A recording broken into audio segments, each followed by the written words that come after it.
Hey guys, good morning, good afternoon, good evening. This is Sean again from Wahpinas.com, and I'm so excited. I have the Pocophone by Xiaomi, the Pocophone F1 So if we're gonna look at the specs here, it says it's using an 845 Snapdragon, okay, Qualcomm Snapdragon, up to 2.8 gigahertz with AIE 845 liquid cooling system.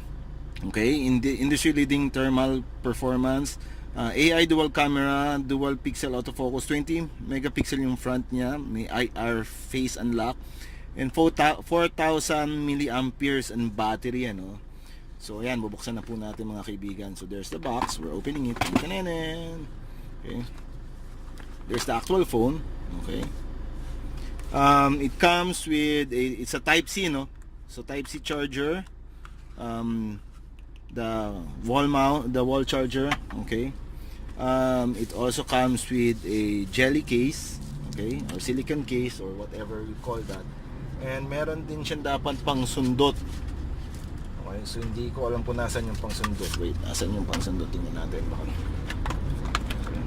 Ayun, yung pang sundot ay nasa ilalim. Okay, wala siyang headset na kasama. Okay, so tinanggal ko lang yung kanina nung nag-test, So Pocophone Qualcomm Snapdragon 845 liquid, sinabi na natin kanina yan. So we'll remove it. Diyan ka lang. So turn it on. Battery kaya. Okay. Yung likod naka-cover yung ng may cover din yung camera para siguro hindi magasgas. May fingerprint scanner sa likod. We'll remove it. Okay.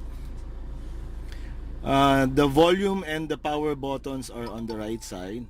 Okay. On the left side is the SIM tray. Type C po siya mga kaibigan. Tapos yan yung headset, loudspeakers. The 3.5mm jack is on the top. So if you look at it, it's almost as big as the Cloud Phone Next Infinity 4, So tingnan nyo. Okay, so pantay. Okay. Mas malapad lang po ng konti si 4, saka mas mahaba ng konti. Okay, so I got the blue one. As far as I know, there's two colors, black and blue. Okay, so its RAM is 6 gig, and this is the version na 128 ang internal memory, So pasensya nyo na ako, first time kong humawak ng Xiaomi, so storage. Okay, so as you can see, 128 GB, usable mo is 118, so roughly 10 gig ang ginamit for the system. Ayan, 9 something. Okay, so mukhang meron siyang pictures na nakalagay na. Okay, tapos may cache, tapos may other files. Okay, so we'll check that out later. The cameras, as I mentioned earlier, yan, dual cam yung likod, okay?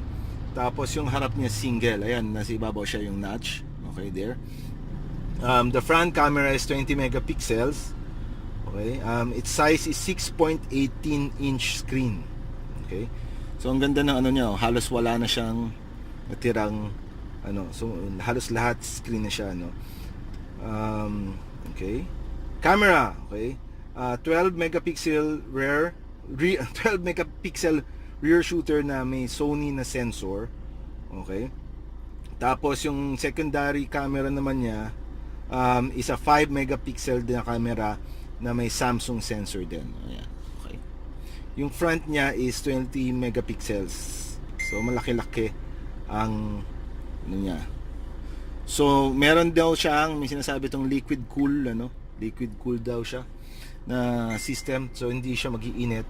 So hopefully wala tayong problema when we start using it for games.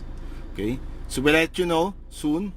4,000 milliamperes, fixed yung battery niya na sa loob na. Tapos it's using a hybrid SIM card, SIM tray. Okay, so yun lang po. Thanks guys, bye.